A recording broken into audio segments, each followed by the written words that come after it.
Het verhaal van onze winkel is dat wij dicht gaan. Dus dit is de laatste weken. En ja, we hebben hier heel wat jaren zitten. En dat is toch wel een beetje een gek idee dat je uiteindelijk naar Safliëren dat het gewoon straks helemaal fut is. Dus dat is best apart. 1590 is het.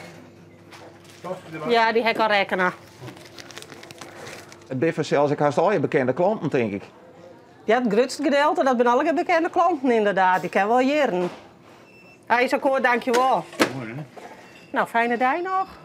Komt wel goed. Mooi zo. En sneeuwen is gebeurd? Sneeuwen is gebeurd, ja. Wat doen we dan? Gebak? Als het trakteert, dan krijgen we gebak, ja. Moet ik trakteren? Ja. Dat doet ik de baas wel. Ja. Wat vind je ervan dat de winkel ermee ophoudt? Jammer. Het is een buurtwinkeltje, nou. Het is altijd al jaren. En dan moeten we haast naar de grote voetbaltrein dat je naast. Met Albert Heijn, nou, dat is ik wat. Best wel als de rondje die aan naast.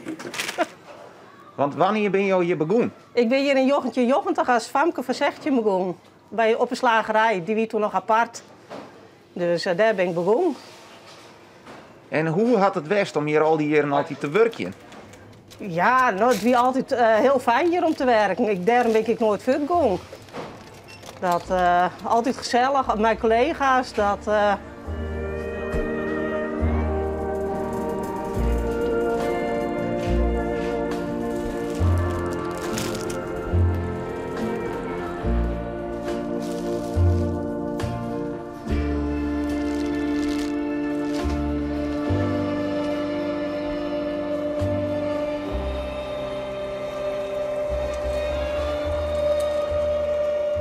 En hoe is dit nou voor jou zo die laatste dagen? Nou, net leuk in ieder geval. Nee, wetende dat sneeuwende door hier op slot gaat, naar Saffelen hier, dat vind ik echt net leuk.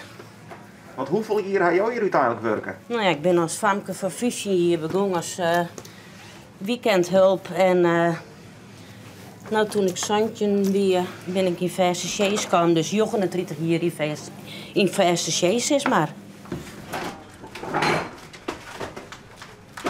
Ja, we hebben verschillende dingen hier. Maar je maakt leuke dingen, minder leuke dingen natuurlijk. Een van de leuke dingen is, nou ja, de band krijgen bij mij altijd een stukje west.